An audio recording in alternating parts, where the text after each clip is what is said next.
So magandang hapon sa ating lahat. Magandang hapon din. Salamat po noon sa pag-iimbita sa Makabayan.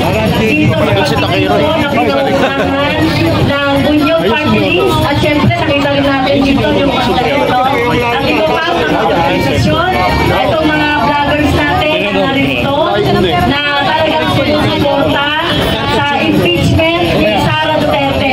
Resolve ba tayo na impeach Sara Duterte? Alam niyo po, more than a month na nag-endorse tayo ng impeachment ni Sara Duterte sa House of Representatives. At hanggang ngayon ay hindi pa rin siya kumikilos. Tama ba?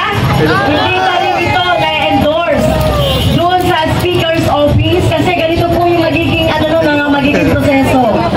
Pag na-verify na yung endorsement, yung impeachment, yung tatlo na. May tatlo na kasi na impeachment complaint. Ang pinakahuli ay yung December 19. Yung una, December 2, December 4. Ito ay kapag ito po ay na-validate na, na-bet na, na-verify na yung impeachment, yung mga impeachment complaints, dapat ito ay dalhin na kay Speaker ng Secretary General. At si Speaker naman, dahil tatlo yung impeachment, i-endorse ito doon sa Committee on Justice. At Committee on Justice, sila rin magko-consolidate ng impeachment complaint. Pero ang problema natin, ano po yung problema natin?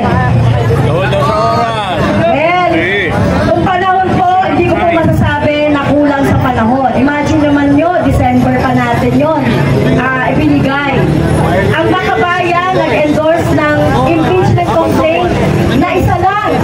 Yung yung isa lang, yung ground or yung impeachment, articles of impeachment. Yung betrayal of public trust. Kasi encompassing na yun lahat. Okay? Noong mga iba't ibang mga reasons for impeachment. So, nagkakaroon ng problema at nagkakaroon ng barang. At pasensya na po doon sa mga supporter or vloggers. Sorry na po sasabihin ko na lang po honestly yung nararamdaman natin. Ang nagkakaroon po ng problema dahil po doon sa syempre tinitimbang-timbang pa ng Kongreso yung bilang sa Senate kung makakakuha tayo ng enough na number kung 16 para ma-convict si Sara Duterte doon sa mga allegations sa impeachment. Baka nagtitimbang-timbang pa. Ganon din ang ginagawa sa House of Representatives. Kaya lang ang problema natin, hindi naman timing Ang tingin ko ang isa sa mga factor na nagpapahina sa atin ay yung mga statement ni Presidente. Sorry po kasi sinasabi ni Presidente ay hindi daw nakapanahon ang impeachment. Payag ba tayo dito? Ang pagpapanagot ay walang panahon. Sila nga gumagawa sila ng kasamaan o gumagawa sila ng anomalya sa ating pondo. May panahon ba yan? Every day nagkakaroon ng mga anomalya sa ating gobyerno. So walang panahon yan. Kaya ang pagpapanagot po natin kay Sara Duterte ay wala po sa sinasabing panahon. Kung gugustuhin, talagang mangyayari po. Itong impeachment na ito.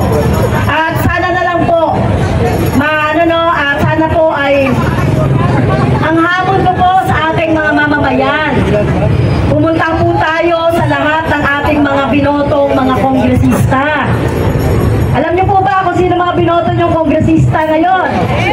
Na nakaupo. Kailangan po natin ng lakas ng mamamayan, ng convincing power ng mamamayan. Anyway, ang boto po nitong mga kongresista na to ay nanggaling sa inyo, tama ba? At dapat pakinggan po ng mga kongresista ang gusto ng ating mga mamamayan. yan.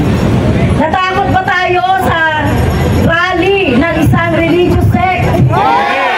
Natakot ba tayo doon sinasabi nilang kuno-kuno na 2 million o 1.5 million? Natakot ba tayo doon? Tayo doon. Dahil minority lang yun, mas marami ang gusto ng impeachment, tama ba? Okay, so ito po mga pagkilos natin, ilan lang ito sa mga sunod-sunod. Alam ko, noong January 16, nakita natin, di ba, nagkaroon ng misa. Yung mga tatlong